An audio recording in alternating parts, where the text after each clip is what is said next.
TGL, which I watched again last night because I love seeing pros hit a ball into a bed sheet. I do. You don't. I do. I really like it. Welcome to PTI, boys and girls.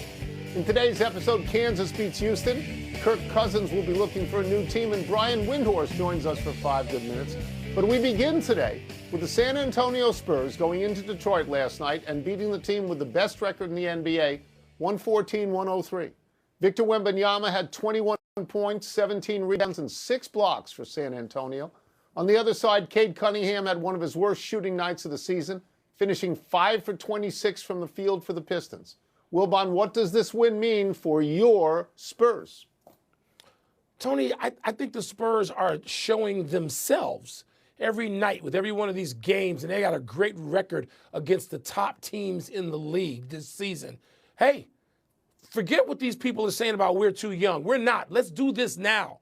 And Wembanyama has a certain maturity about him that seems to spread throughout that team. By the way, a name nobody mentions, talk about mature and sensible and just a really bright light to have on your team, De'Aaron Fox. And he didn't have a great game last night, didn't need to. But they seem to know how to play, just together. And one person or one part of that team picks up another again the next night. They're playing Detroit. Detroit, a lot of us think, can win the East, Tony. I will say this quickly about the Pistons. We saw last night their weakness. They need another scorer to go with Cade Cunningham. Jalen Duren is fine, but he's not. They need another scorer or they're going to struggle in the playoffs. One game's a different deal. But Wembanyama, Tone, it's Wembanyama's world right now. I know you make fun of me, rightfully so, because I've fallen in love with him. Last night's one of those reasons why. Yeah. You slurp him like you might as well be on the payroll.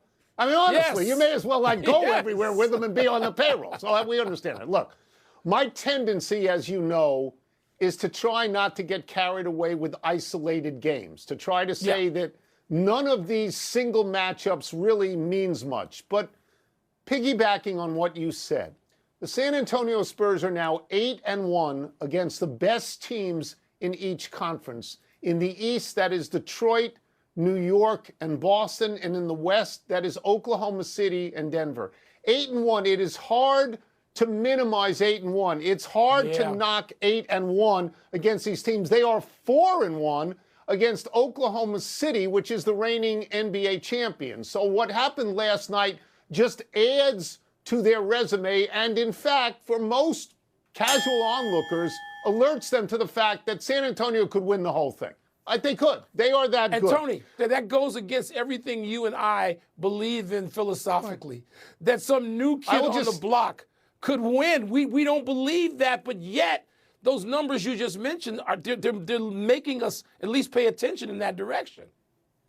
Yeah, I don't want to go on forever about this because you could say that Cade Cunningham was not going to have a bad night like that again, but he was 3 for 16 once. He was 14 for 45 in another game. The defense that Stephon Castle put on him, limited him to 3 for 17 from 2-point shots. So, and I'll finish by saying this, and I respect Wembanyama a lot. Does this mean that San Antonio is necessarily better than Detroit? It does not mean that, but they have a leg to stand on now. They have a leg to stand on. We agree. Still slurping, but we agree. Let's move to last night's big college game where 8th-ranked Kansas got a 13-point win over number 5 Houston. Trey White led all scorers with 23 points, and Darren Peterson actually played 30 minutes. And Kansas rebounded from Saturday's disappointing defeat to unranked Cincinnati. Tone, what's the bigger news to you? The Kansas got a bounce-back win, or the Houston has now lost 3 straight? By far, the biggest news is that Houston has lost 3 straight. By far. Wow! It started out at number 6 Iowa State. They lost at Iowa State by 3. Then they were home against then number 4 Arizona, and they lost by 7. Last night at number 8 Kansas, and they lose by 13.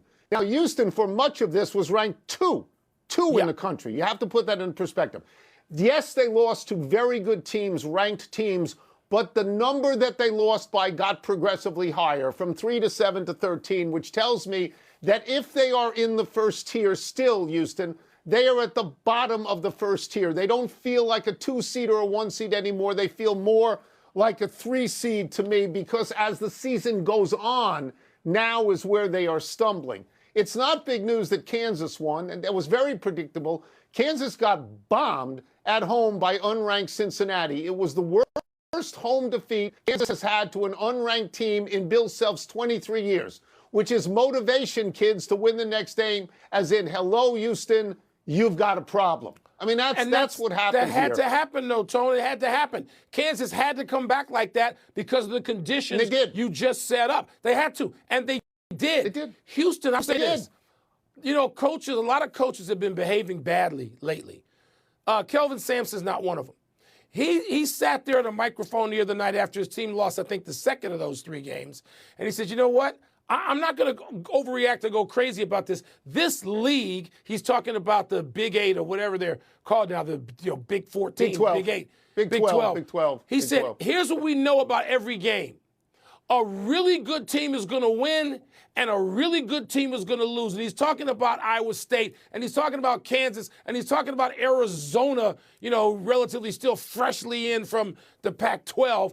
He's talking about this unbelievable glut of teams at the top of that conference. Really good team going to win, really good team going to lose. That's some perspective. And I know he's agitated about losing 3 straight. Kelvin Sampson's trying to win a championship. Houston will be fine. They'll be fine this week. Watch. We mentioned this yesterday, that it seems like all the good teams are playing all the good teams all the time. That's because the Big 12 and the Big 10 are very good. I'll go east. I'll go to I-95. I believe it's tomorrow night, number 6 UConn against number 15 St. John's with a 13-game winning streak. Later on over the weekend, Kansas, Arizona. So they're out there. They're out there. Let's move to the NFL. And the confirmation by the Atlanta Falcons that they plan to release quarterback Kirk Cousins on March 11th, the first day of the new NFL calendar. This will provide Atlanta with salary cap relief. More importantly, it once again makes the 37-year-old Cousins a free agent. Wilbon, do you see Cousins starting for an NFL team next season? Yeah, he'll start some games. I think it's unavoidable. I mean, half the backups play anyway because you get injuries and you get underperforming players who are then benched. And so Cousins, I mean, there are places where they don't even know where the quarterback's going to be now. They don't even have a starter. Pittsburgh, they don't have a starter. I'm not calling Aaron Rodgers their starter. Cleveland, I don't know what they have. And you can I think there's 6 or 7 teams that are in that situation. Miami doesn't appear to want the starter they have. So can Kirk Cousins go there and be at least a bridge starter? Yes. Temporary in whatever form? Yes. A couple of more years? Yes. So, and he's got his money. Kirk Cousins got his money without us going over it like Dak Prescott, every single day for like 9 years. Kirk Cousins got $100 million or what, close to it. And so he can go play for anything he wants, essentially, wherever he wants, if he thinks gives him a chance to either start or contribute to a team that matters. Yeah, if the question is, do I see Kirk Cousins starting for an NFL team this year? I saw him starting for Atlanta this year, ahead of Michael Penix Jr. Kirk Cousins finished last year 4-0. He had 7 touchdown passes and 2 interceptions in those games. One of the teams he beat was the Rams. One of the teams he beat was Tampa Bay. He got his team, Atlanta, to where they tied for the division. They were eliminated on a match of cards, however that works. But he got them that far. At the end of the season, Penix was hurt. He was better than Penix. So I saw him starting there. All the teams you mentioned, I could see him starting. I could see him starting. Arizona doesn't know what it wants to do with its quarterback. But most of all, I could see him starting at Minnesota. I could see Minnesota getting a mulligan on letting him go the first time. Because, why do you make that face? What exactly has J.J. McCarthy proven Tony, to this point? Play him. Nothing. No, but they got to play him because they took him. You know how teams cover their own butts when they select somebody in the first round. And that's what Atlanta's doing. That's what Atlanta's doing with Penix. Okay. They're covering themselves. You know, the other thing they could do, he could go to the Raiders. The Raiders have the number 1 pick, Fernando Mendoza. Okay. Bridge. Do you want to start him in game 1? Or do you want to say, watch this older veteran and try to learn something? This just feels like another dumb move by Atlanta to me. Let's take a break. Coming up, why is Adam Silver suddenly so focused on tanking? We're going to ask Brian Windhorst. We'll also ask him which team he sees winning the Eastern Conference. You're killing Mike, the Falcons. do you know the last time that Kansas lost consecutive home games to an unranked team? It was 1988-89. The NBA is entering the stretch run for both the winners and the tankers, which makes it a perfect time for a visit from our great friend ESPN senior NBA writer Brian Windhorst, who's in LA. Let's start with this. Brian, I think tanking is a much bigger deal than Wilbon does. Why do you think Adam Silver is taking tanking so seriously now, and how do the teams feel about this? 3 reasons. Number 1, it's happening much earlier in the calendar than it ever has before.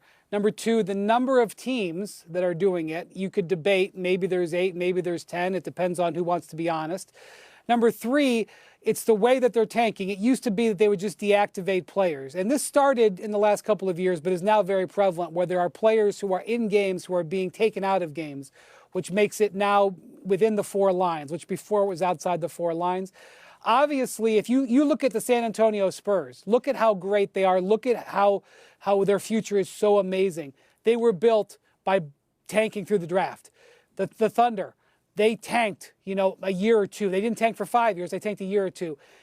Dynasty teams are often built this way. And if you're a small market team like Memphis, like Salt Lake City, one of these other small market teams, this is how to go forward with it. Anybody would say this is the way to go, and that's what these teams are doing. I'm so glad that you approached it that way, Brian. Let's follow up by asking you this. There's now been a reveal of anti-tanking measures, at least potentially.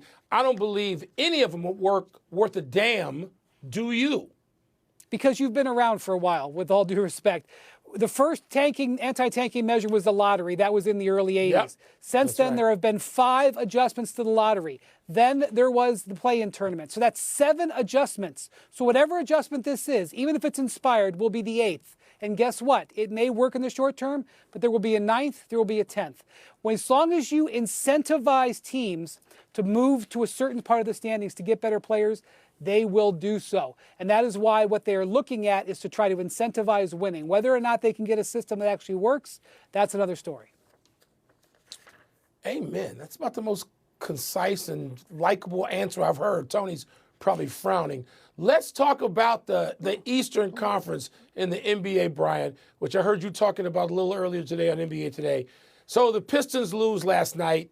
The Cavs and Knicks play tonight. Do you see a favorite? Boston, as Tony pointed out very early on, he was on that horse early, playing so well with Jaylen Brown. Do you see a favorite? What do you make of the East as we start this bell lap? My 20 years plus of covering the NBA, all of the conversations that I have with scouts and executives and coaches, and all the games I watch, I can honestly say I do not know. Any of these top 4 teams, I can make a case for, I can make a case against. I think the one big thing is the one team that is going to can materially get better is obviously the Celtics. If they get Jason Tatum, that's a game changer. But just because they get him, I don't know how he's going to be. Tonight, DeJounte Murray is coming back from his Achilles tear with the New Orleans Pelicans. He is 13 months off the injury. Jason Tatum is 9 months and 3 weeks. He's less than 10 months off of it. Just to assume he's going to come back and be ready to go, I think is not fair to him. So I do think that is a huge, huge thing that could change the whole Eastern Conference. But I have no idea what actually is going to take place. I think it's exciting, but it's also going to be hard to predict, which I think is a good thing. All right, I will get you out of here on this, and I will make not a large reference to tanking, which I think is dastardly. I think everyone should think it is dastardly, but let's go to this. Kawhi Leonard is averaging a career-high 28 points per game.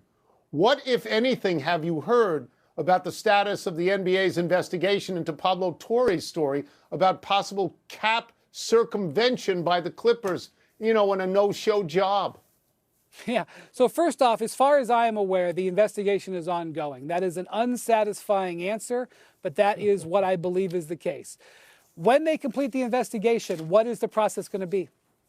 I don't think anybody knows. I know the reason that people are focused on this is that there's a concept that, oh my gosh, what if Kawhi is punished and his contract is voided and all of a sudden he becomes a free agent? I know that that is a thing that's out there. Well, a couple of things.